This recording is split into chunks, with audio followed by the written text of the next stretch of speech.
Aleluias. Graça e paz, igreja. Amém. Gostaria que você abrisse a sua Bíblia em 1 Crônicas. 1 Crônicas, capítulo 22.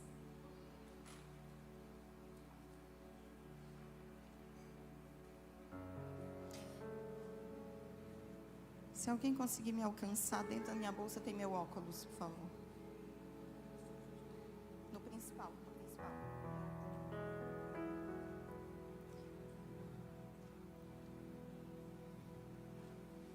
Eu subi com 18, mas eu tenho 47, irmãos, não dá. Essa é a hora que revela.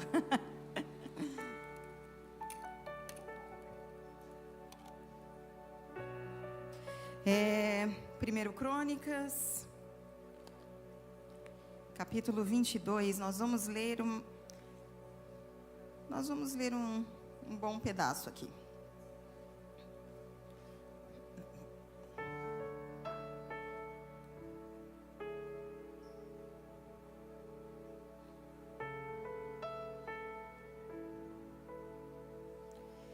Vamos ler a partir do verso 1. Diz assim a palavra do Senhor. Disse Davi: aqui se levantará a casa do Senhor Deus e o altar do holocausto para Israel. Deu ordem Davi para que fossem ajuntados os estrangeiros que estavam na terra de Israel, e encarregou pedreiros que preparassem pedras de cantaria para se edificar a casa de Deus. Aparelhou Davi ferro em abundância para os pregos das folhas das portas e para as junturas, como também bronze em abundância, que nem foi pesado. Madeira de cedro sem conta, porque os sidônios e tírios a traziam a Davi em grande quantidade. Pois dizia Davi: Salomão, meu filho, ainda é moço e tenro, e a casa que se há de edificar para o Senhor deve ser sobremodo magnificente, para nome e glória em todas as terras.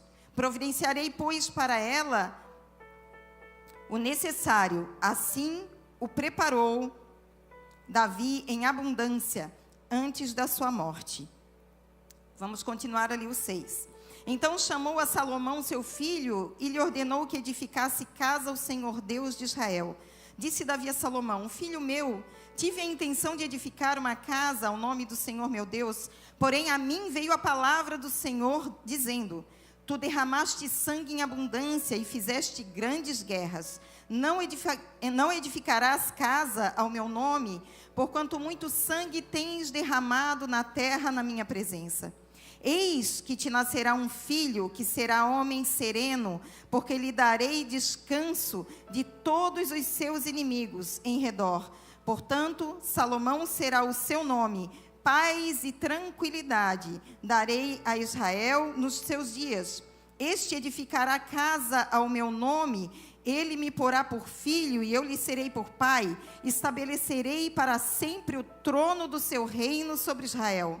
Agora, pois, meu filho, o Senhor seja contigo, a fim de que prosperes e edifiques a casa do Senhor teu Deus, como ele disse a teu respeito.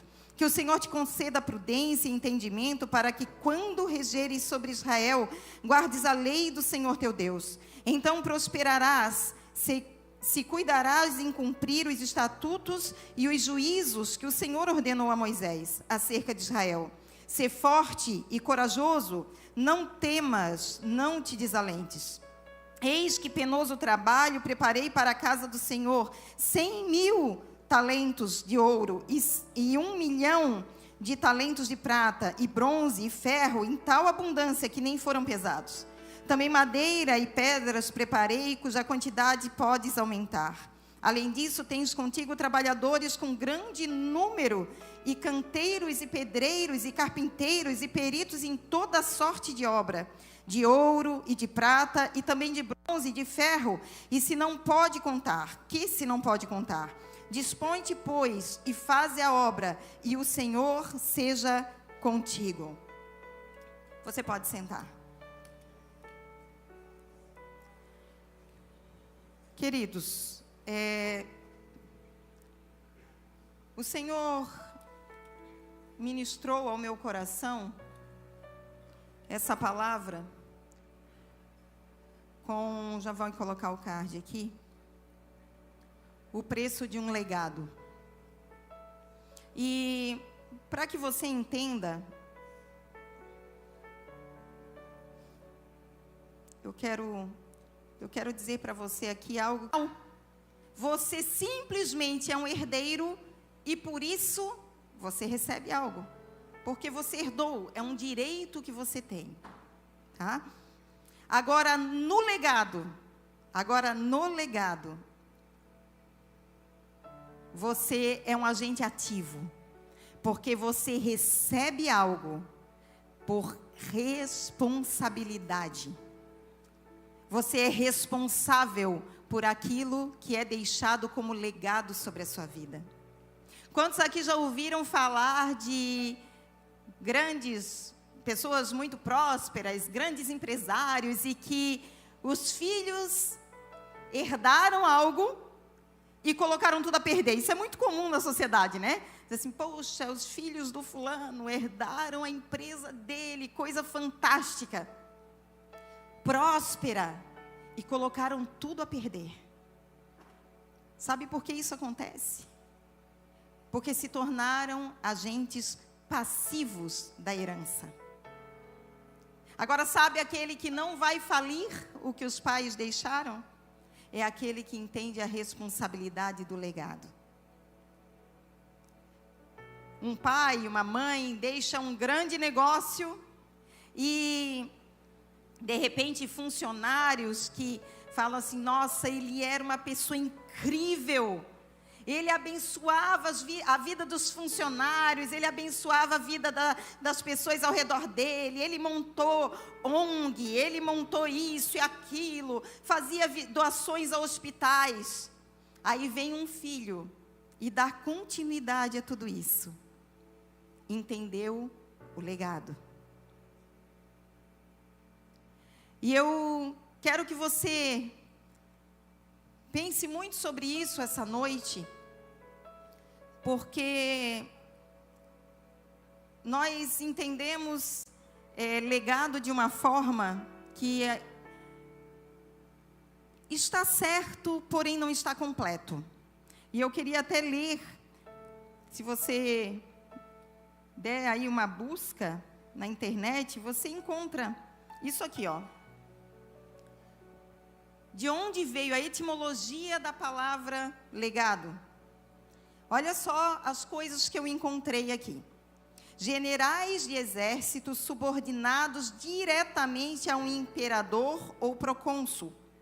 Embaixadores ou mensageiros diplomáticos enviados para missões oficiais a outros povos ou cidades.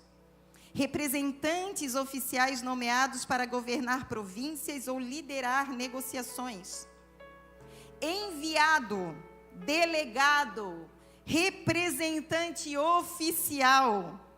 Era alguém nomeado por uma autoridade superior, como o Senado romano ou um imperador, para exercer determinada função civil, diplomática ou militar. Eu não sei se eu vou falar certo na língua portuguesa. Se tiver professores aí, depois vocês até falam, porque eu sinto agora de compartilhar isso. Eu não fui pesquisar exatamente sobre isso, mas é como nós termos o termo legado, tá? Como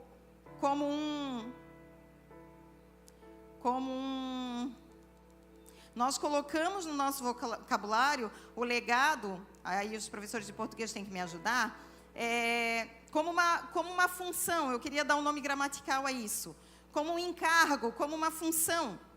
Mas na verdade, a etimologia da palavra vem de legado sendo um pronome, um adjetivo que diz sobre alguém o que ele está nomeado a fazer. O que ele foi nomeado a fazer. Então, o legado não é a coisa em si a ser feita. O legado é a pessoa. Você entende isso? Aqui está dizendo que legado veio de um tempo onde a pessoa que era responsável daquele papel, esse era o nome que ele recebia. E não simplesmente o nome de uma função, não simplesmente aquilo que era o papel dele, mas ele era aquilo. Ele era o próprio legado. E aqui nós vimos essa história, e provavelmente você já ouviu algumas vezes, inclusive ministrações sobre isso. Um dia o Senhor se apresenta, se revela a Davi. Davi tinha um anseio maravilhoso. Ele desejava, ele percebeu que ele tinha um palácio, ele percebeu que ele era próspero, que o Senhor o abençoara. E ele pensou: se eu, humano, se eu tenho esse palácio, eu tenho onde repousar a minha cabeça, eu tenho toda essa riqueza, eu preciso construir algo para que o Senhor possa habitar. Eu preciso construir a casa do Senhor. Ele desejou erguer um templo de habitação ao Senhor. Eu vou pedir que aqui na lateral, se tiver gente conversando, pare de conversar. Se algum diácono puder ali falar algo, eu estou ouvindo sussurros aqui de trás, tá?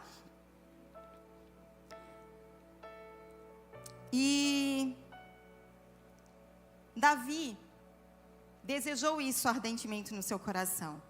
Mas o que aconteceu?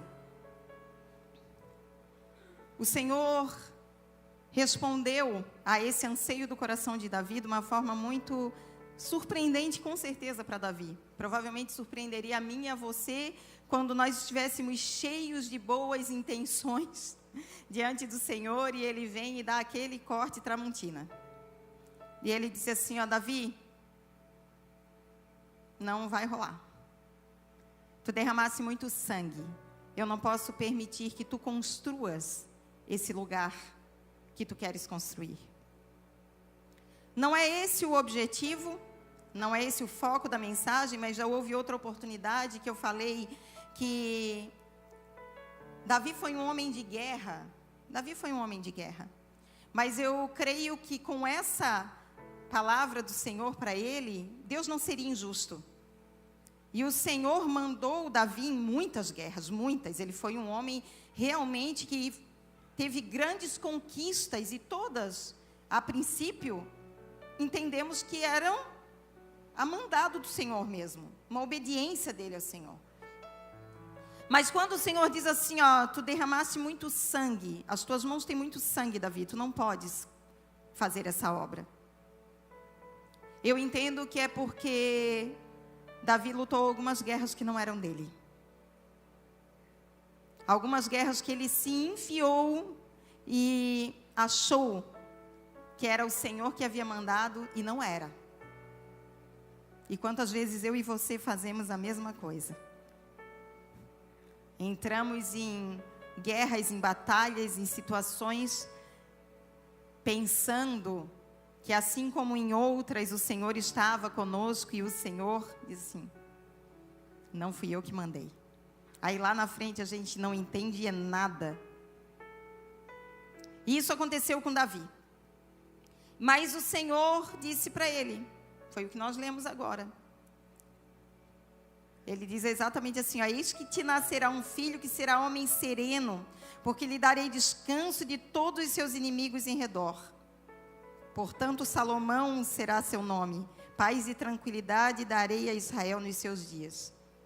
Ali o Senhor libera uma palavra geracional. Ali o Senhor libera uma palavra geracional. Queridos, Salomão, ele era herdeiro do trono. Ele herdou o trono. Lembra do que eu falei? Direito legal. Filho do rei. O trono era dele. Mas mais do que isso, foi entregue a ele um legado de manter esse reino de pé e de construir a casa a Deus. Construir esse lugar que Davi inicialmente entendeu como um lugar de habitação.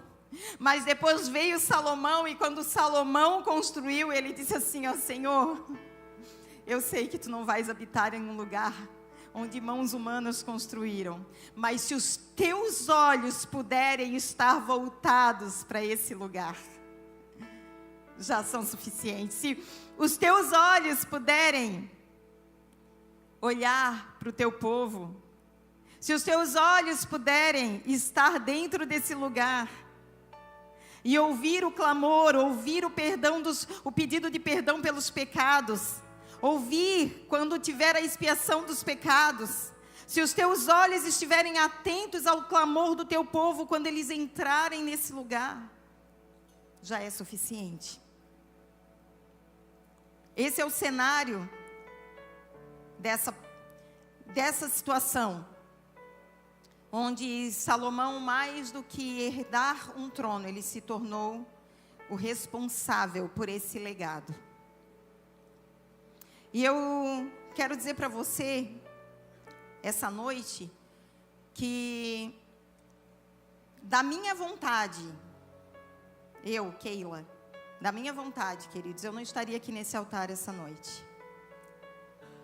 Eu não estaria aqui.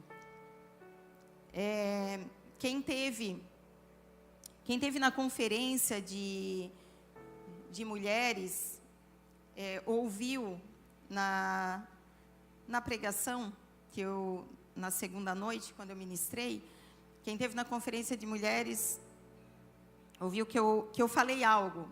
No dia na sexta-feira da conferência, não foi o dia que eu preguei, foi a pastora Larissa que estava ministrando.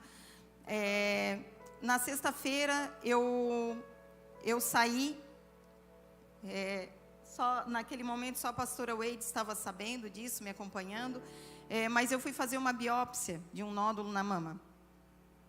E quando eu voltei, eu estava sozinha no carro, a pastora Wade veio na frente, porque tínhamos o compromisso da conferência, eu não sabia até que horas que eu teria que ficar no médico. E quando eu voltei, eu estava bem interessante, né? Agora que eu me dei conta disso, ainda não estou acostumada, que já mudou de endereço. Mas eu estava bem por essa região mesmo, aqui. Quando o Espírito Santo falou ao meu coração assim, o problema de vocês, ele falou exatamente assim comigo, tá? O problema de vocês é acharem que um tempo novo é sempre fácil e é sempre bom. Porque o Senhor havia liberado várias palavras de uma coisa nova, de algo novo, de algo novo. Irmãos, e quando eu ouvi aquilo ali, eu acho que eu ouvi igual quando o Senhor, quando a gente lê a palavra do Senhor e diz assim, ó, eu vou despedaçar os ferrolhos de bronze, né? Quando passares pelas águas, elas não vão te submergir. Pelo fogo, né? Ele não vai te queimar. E a gente fala isso tudo aleluiado, porque a gente é crente, né? Mas se a gente parar para pensar de verdade, que raio de lugar é esse que eu vou estar, que vai ter ferrolho de bronze que o Senhor vai ter que quebrar? Que profundidade é essa? Que profundidade é essa que vai dizer assim, ó, a água não vai te submergir? Querido, só submerge se ela tiver mais do que a altura que a gente tem. E não é muito fácil de submergir, não. Não é muito difícil, aliás. O fogo, nossa, na teoria é bonito. Vamos passar, gente. Não sei se alguém já teve uma triste experiência, né? Eu não tive, graças a Deus, mas de passar por uma situação tão próxima de realmente um incêndio, algo realmente assim, de ter que passar pelo meio do fogo.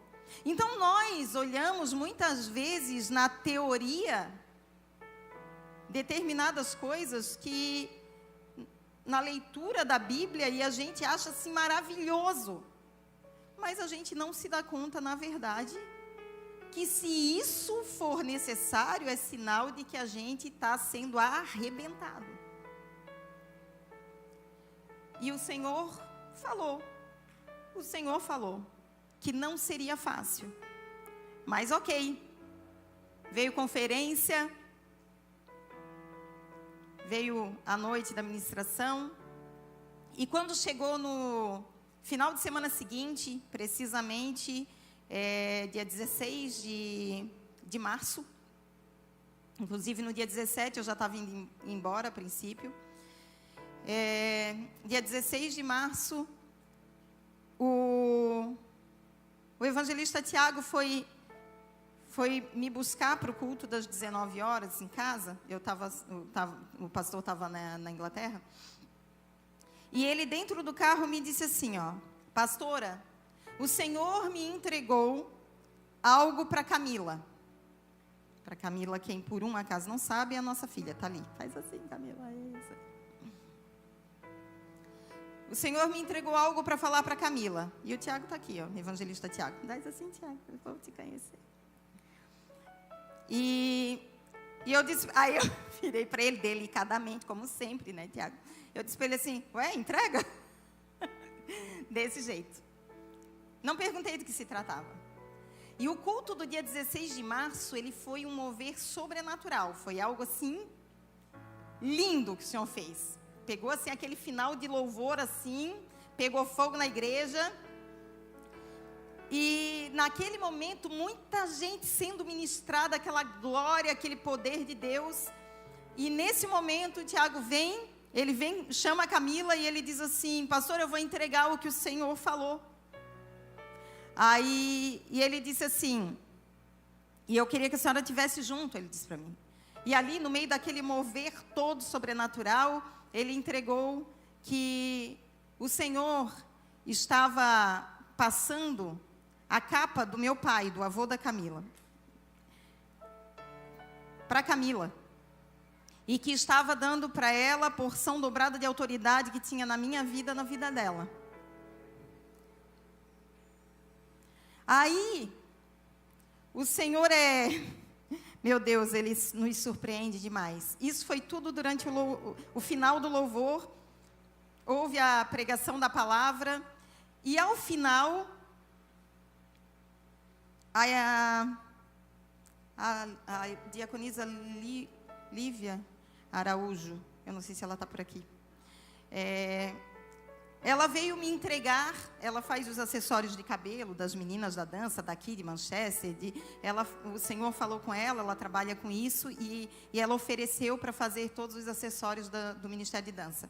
E ela veio me entregar, porque eu estava indo viajar no outro dia, ela veio me entregar os acessórios. E ela disse assim, eu fui no gabinete com ela, final desse culto, desse mover todo, final do culto. Ela veio e disse assim, ó, pastor, eu vou te entregar aqui os acessórios e eu preciso dizer algo que o Senhor me falou sobre o aniversário da igreja em Manchester. Era dali a alguns dias. Aí ela me entregou e ela disse assim, e pastora, eu quero te dizer uma coisa. Eu ouvi a sua pregação, eu não pude estar na conferência de mulheres, eu ouvi a sua pregação na terça. A conferência eu tinha pregado no sábado, ela ouviu na terça e isso era o domingo seguinte. Ela assim, e o Senhor me deu uma palavra para entregar para a pastora. Virá um tempo muito difícil. Mas isso tem a ver com algo geracional. Irmãos, só eu, Camila e evangelista Tiago que sabíamos o que tinha acontecido durante daquela ministração. Porque estava um mover na igreja, todo mundo sendo ministrado, ninguém mais sabia. O Senhor diz que é necessário que tu passes por isso, por esse tempo difícil, para que seja liberado algo geracional, que vem para a pastora, vem para os seus filhos, em especial a Camila, mas que no final é sobre o Timothy. E o Timothy é o filho do nosso filho mais velho, que está lá em Manchester, o nosso neto, que está com 2 anos de idade. Essa foi a palavra que foi liberada. E, irmãos, eu não fazia ideia do tempo difícil que estava se formando na minha vida. Não é algo que eu possa ainda falar. Não é algo que eu possa, não sei se um dia eu poderei falar do que tem sido esse tempo difícil na minha vida. Alguns pensam que é especificamente sobre a questão da saúde. Sigo nos exames, sigo em procedimentos, ainda não tem nada concluído, mas não é sobre isso. Isso, o Senhor me deu uma paz que excede todo o entendimento e eu estou muito em paz sobre isso. Mas tem outras circunstâncias ao redor disso que só Deus sabe o quanto que é um milagre eu poder estar aqui em cima hoje. E semana passada, nós estávamos na Pedra Branca, no aniversário da nossa igreja lá. E quando chegou durante a semana, eu mandei uma mensagem para minha mãe. A minha mãe mora a 1 hora de Florianópolis, ali da grande Florianópolis, onde fica a Pedra Branca. E eu disse para ela, né, ela assim, filha, vai dar tempo de vir aqui em casa? Eu disse, não, mãe. Infelizmente não vai dar, eu vou num bate e volta. Eu cheguei lá na sexta, quase meia-noite, e já vim embora na terça-feira, não dava tempo. Com a programação da igreja não dava tempo. Ela assim, então eu vou dar um jeito de ir no sábado para te ver. Eu assim, então tá bom. Quando ela falou assim, acendeu algo no meu coração que eu não sei explicar para vocês exatamente. Não era algo que eu estava orando, não era algo nem sequer que eu tinha pensado. Eu vou até explicar um pouco mais. Meu pai faleceu agora final do mês de junho. Daqui umas 2 semanas faz 2 anos do falecimento do meu pai. E a única coisa que o meu pai deixou de herança foi a Bíblia dele. E assim, como todas nós somos 5 filhas, todas pregam, ministram, todo mundo queria a Bíblia do meu pai, né? Aí a minha mãe, para não dar confusão entre as irmãs, ela disse assim, não fica com ninguém, fica comigo, quem quiser ver a Bíblia dele, vem aqui em casa. Foi a única coisa que ele deixou. Meu pai não tinha bens, ele não tinha nada material para nos deixar. E quando eu estava lá na Pedra Branca, eu não sei nem de onde veio, mas o Senhor disse assim, fala com a tua mãe e pergunta se ainda tem alguma roupa dele. Isso em 2 anos nem sequer tinha passado na minha cabeça.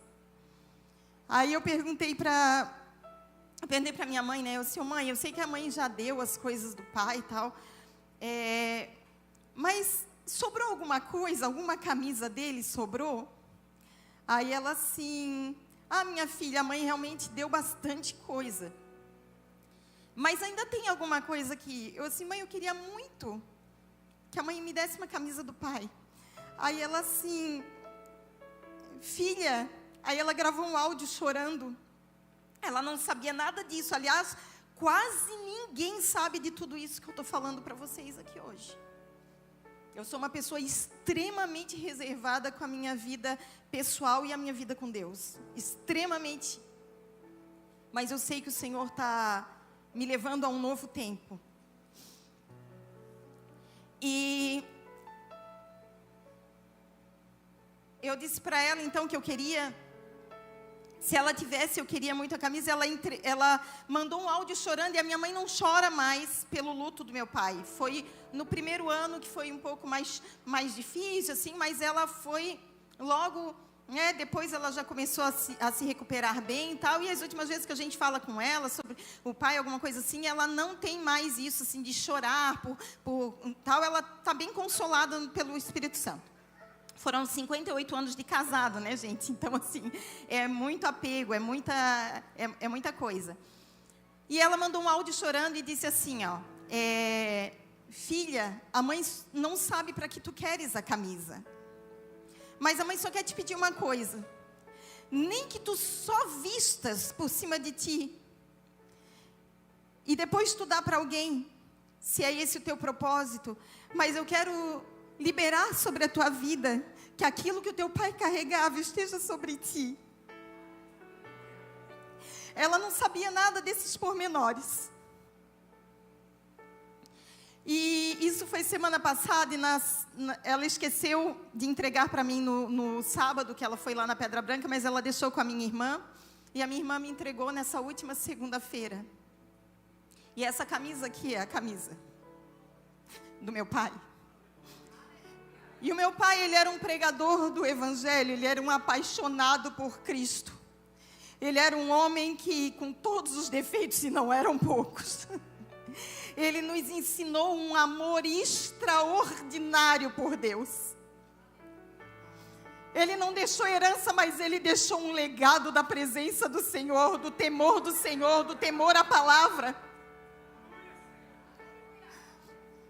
E eu quero te dizer que hoje eu vim aqui com um objetivo único de liberar sobre a sua vida uma porção daquilo que meu pai carregava.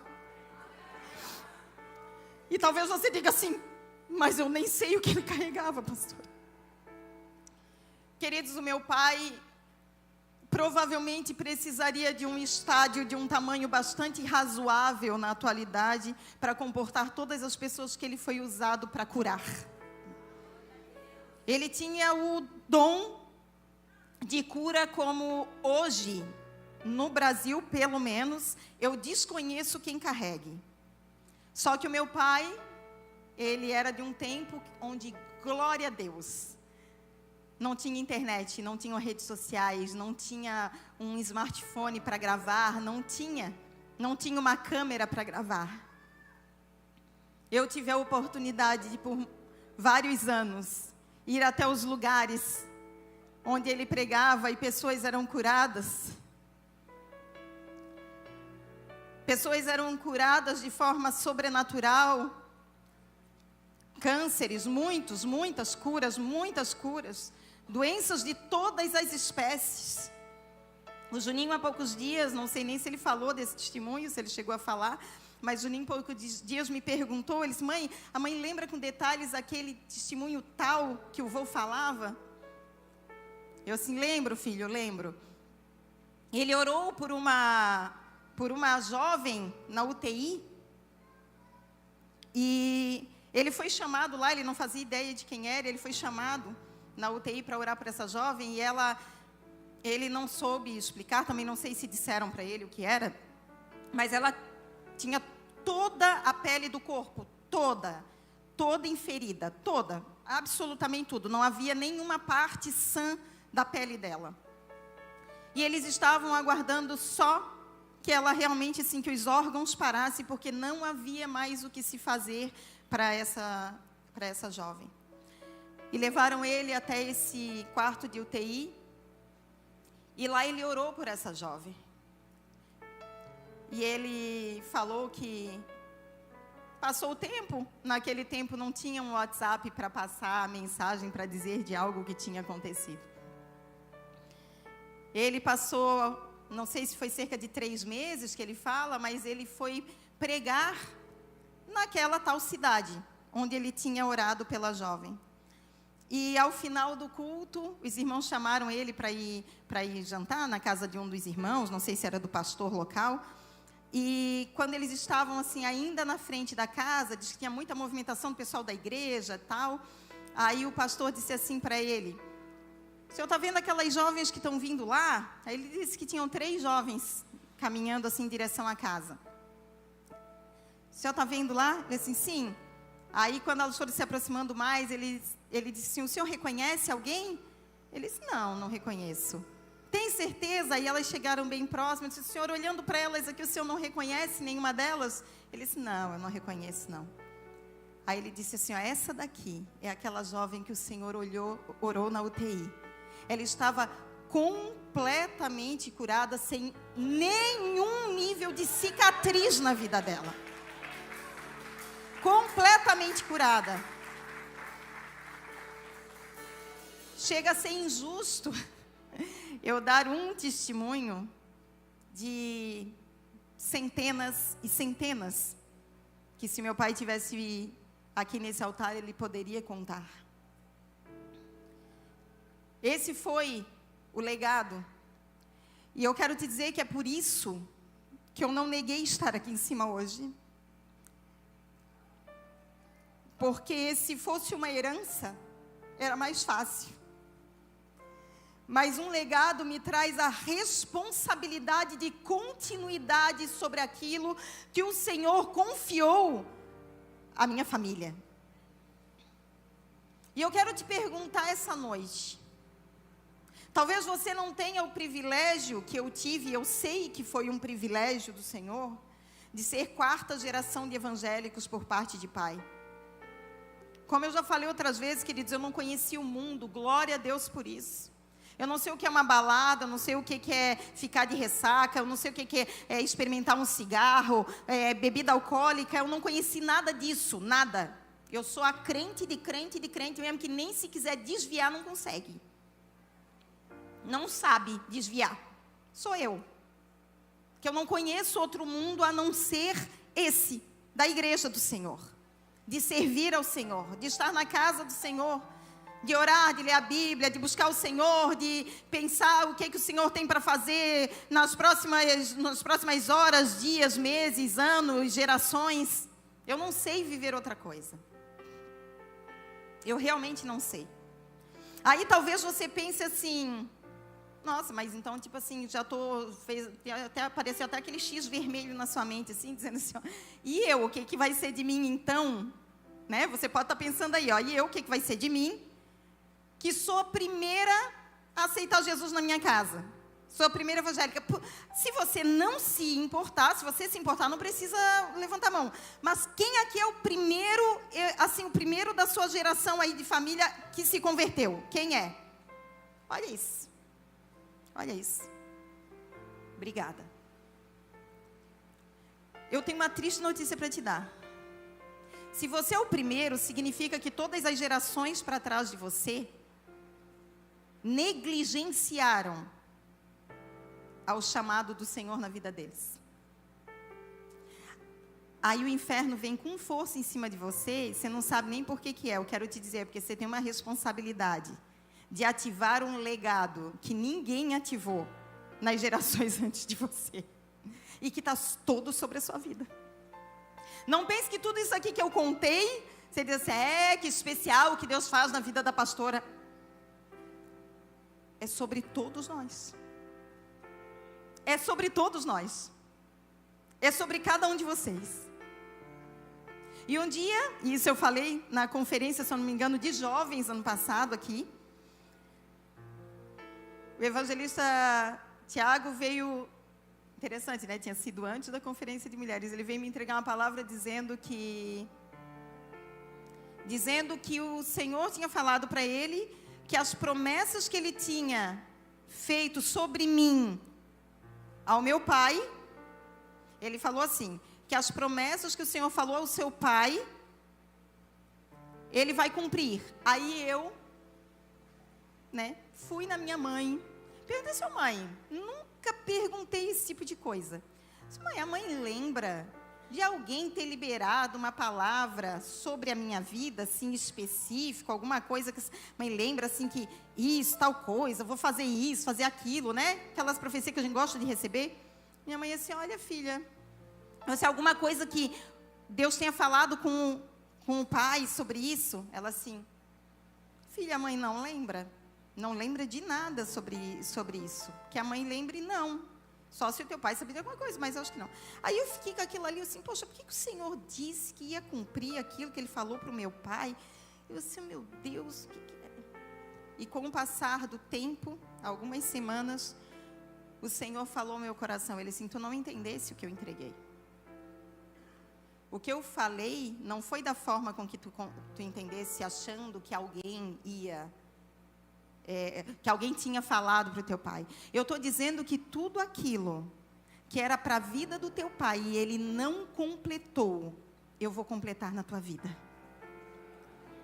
Queridos, independente se você é crente igual eu, de quantas gerações, de repente até mais do que eu, ou se você, como alguns levantaram a mão, é o primeiro da sua geração, independente, existe algo que foi deixado de legado para a geração antes de você, e que queira você aceitar ou não, queira você entender ou não, queira você ou não, esse legado está sobre a sua vida. Aquilo que os seus pais negligenciaram, aquilo que os seus avós negligenciaram, aquilo que os seus bisavós negligenciaram como o chamado deles, se tornou um legado para que você execute. Mas aí eu volto naquilo que o Senhor falou através da Lívia, dizendo que seria um tempo difícil. E para a gente realmente atender ao legado, para a gente realmente se posicionar no legado, tem um processo. Tem um processo. E hoje eu posso dizer para vocês que tem um processo. E pastora já terminou, não terminou, e eu não sei quando é a data de terminar. O Senhor não me falou a data de terminar. Todo dia eu acordo pensando assim: Senhor, é hoje que termina? Senhor, é hoje que termina? Senhor, será que hoje dá para encerrar? Aí eu lembro que ele disse que seria muito difícil.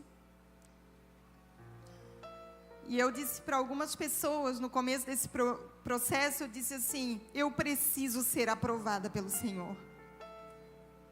Eu preciso ser aprovada pelo Senhor. E eu tenho buscado isso de forma assim incansável. Eu digo assim, tem dias que eu digo assim: hoje eu não fui aprovada não, Senhor. Hoje eu sei que eu não fui aprovada. Mas eu tenho realmente pedido ao Senhor: Senhor, eu quero agradar o teu coração, eu quero ser aprovada. Então eu estou em meio a um processo. E nós precisamos entender que o preço do legado, ele é um processo que nós precisamos vencer. E eu anotei algumas coisas que o Senhor ministrou no meu coração aqui. No meio do processo, Abraão teve tenda para enrolar. Sai da tua terra, da tua parentela, vai para um lugar que eu vou te mostrar. O Deus que deu essa palavra não veio enrolar tenda para ele. Ele teve que enrolar a tenda. Ele teve que fazer a mudança.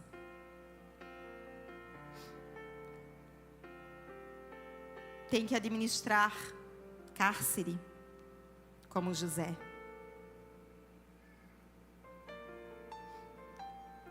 Tem cesto para betumar, como Joquebede, para poder colocar o filho no rio. Tem pedra para remover. Eu tenho falado muito sobre isso nos últimos tempos, com quem conversa aí comigo nos corredores aí da igreja, final de culto. O Senhor ministra muito sobre essa passagem de Lázaro.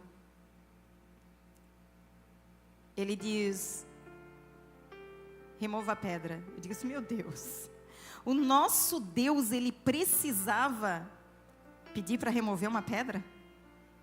Ou ele podia simplesmente com um sopro fazer a pedra se esfarelar? Mas ele naquele momento, ele está deixando um princípio. Ele está dizendo assim, ó: o milagre é comigo. Mas até o milagre acontecer, as pedras são vocês que removem.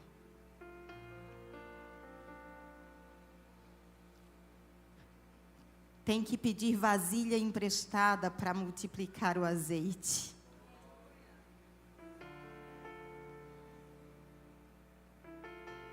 Seria tão fácil, né? Seria tão mais fácil se o Senhor dissesse assim, ó: filha, eis aqui as vasilhas. E mais, eis aqui as vasilhas cheias. Porque afinal de contas,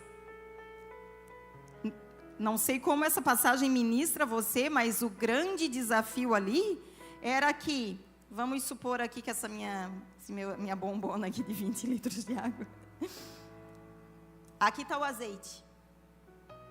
Aqui está o azeite. E o Senhor manda pedir várias vasilhas para derramar desse azeite aqui. Queridos, o que é mais fácil para nós? Senhor, olha, quando eu entrei no quarto, estavam as vasilhas, estava já tudo cheio de azeite. É eu pegar isso aqui e começar a derramar, acreditando que vai encher uma vasilha que dá 20, 30 vezes, 50 vezes isso aqui. O milagre não aconteceu antes, o milagre aconteceu no processo. No derramar, o milagre foi acontecendo. Foi no derramar que foi acontecendo. Foi no derramar que foi acontecendo. Foi no derramar que foi acontecendo. Tem que lançar a rede mais uma vez, depois de uma noite inteira tentando, cansado, frustrado, tendo certeza de que ali não tinha peixe. Tem que jogar, tem que lançar a rede novamente. Isso tudo é o meio do processo. Tem que ofertar antes de receber o filho do ventre que não gera, como Ana fez. Ainda não tinha filho. Ainda não tinha filho. Uma coisa é estar gerando e dizer assim, eu vou entregar ao Senhor. E outra coisa é você se mover em fé num ponto de você dizer assim, ó, não tem filho no ventre, mas vai ter e eu vou ofertar. Essa é Ana. Tem que ofertar. Tem uma cruz para carregar nesse processo. E eu quero te dizer algo que quando eu fiquei assim, Senhor, tu sabes que eu não...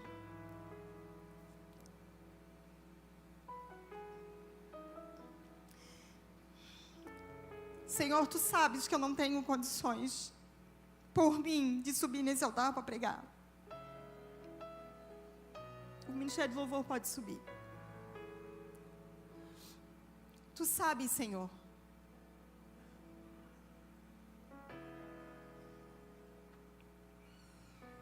Aí o Senhor me falou assim, ó. O processo não me muda. O processo te muda.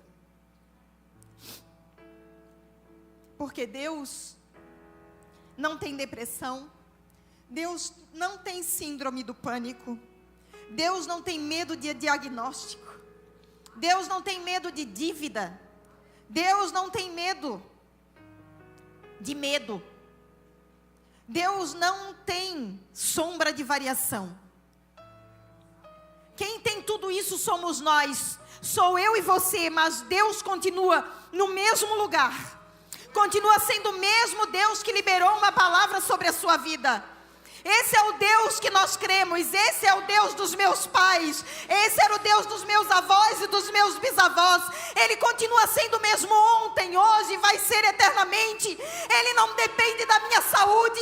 Ele não depende da minha coragem. Ele não depende de nada disso. Ele é. Ele simplesmente é. Ele não depende da sua conta bancária para pagar a dívida que você está desesperado essa semana. Ele simplesmente é. E isso, amados, deveria ser suficiente para mim e para você. E eu subi hoje nesse altar entendendo que eu tenho que crer que Ele é suficiente, que nunca será sobre mim, sempre será apesar de mim, apesar das minhas debilidades, apesar das minhas fraquezas, apesar dos meus temores, apesar das minhas quedas,